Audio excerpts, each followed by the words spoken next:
مسلمانان ورونو غواړئ چې تاسو د رب سره خبرې وکړئ او بیا رب تاسو سره خبرې وکړي، نو راځئ تاسو ته زه ښایم چې څنګه به مونږ د رب سره خبرې کوو او رب به بیا زمونږ سره خبرې کوي. حضرت علی رضی الله تعالی عنه فرمایي وایي کله چې زما زړه وغواړي چې زه د رب سره خبرې وکړم نو وایي زه په مونځ باندې ودرېږم او مونځ وکړم،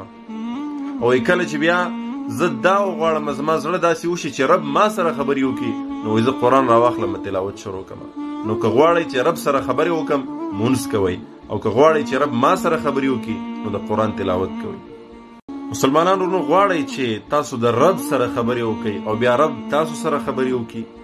نو راځئ تاسو ته زه ښایم چې څنګه به مونږ د رب سره خبرې کوو او رب به بیا زمونږ سره خبرې کوي.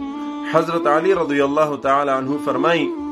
وایي کله چې زما زړه وغواړي چې زه د رب سره خبرې وکړم نو وایي زه په مونځ باندې ودرېږم او مونځ وکړم، او وایي کله چې بیا زه دا وغواړم زما زړه داسې وشي چې رب ما سره خبرې وکړي نو وایي زه قرآن راواخلم تلاوت شروع کړم. نو که غواړئ چې رب سره خبرې وکړم مونځ کوئ، او که غواړئ چې رب ما سره خبرې وکړي نو د قرآن تلاوت کوئ. مسلمانان ورونو غواړئ چې تاسو د رب سره خبرې وکړئ او بیا رب تاسو سره خبرې وکړي، نو راځئ تاسو ته زه ښایم چې څنګه به مونږ د رب سره خبرې کوو او رب به بیا زمونږ سره خبرې کوي. حضرت علی رضی الله تعالی عنه فرمایي وایي کله چې زما زړه وغواړي چې زه د رب سره خبرې وکړم نو وایي زه په مونځ باندې ودرېږم او مونځ وکړم، او وایي کله چې بیا زه دا وغواړم زما زړه داسې وشي چې رب ما سره خبرې وکړي نو وایي زه قرآن راواخلم تلاوت شروع کړم. نو که غواړئ چې رب سره خبرې وکړم مونځ کوئ، او که غواړئ چې رب ما سره خبرې وکړي نو د قرآن تلاوت کوئ. سره خبرې وکړي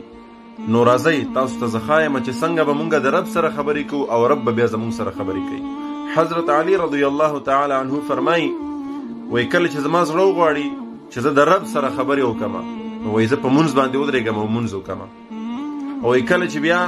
زه دا وغواړم زما زړه داسې وشي چې رب ما سره خبرې وکړي نو وایي زه قرآن راواخلم تلاوت شروع کړم. نو که غواړئ چې رب سره خبرې وکړم مونځ کوئ، او که غواړئ چې رب ما سره خبرې وکړي نو د قرآن تلاوت کوئ.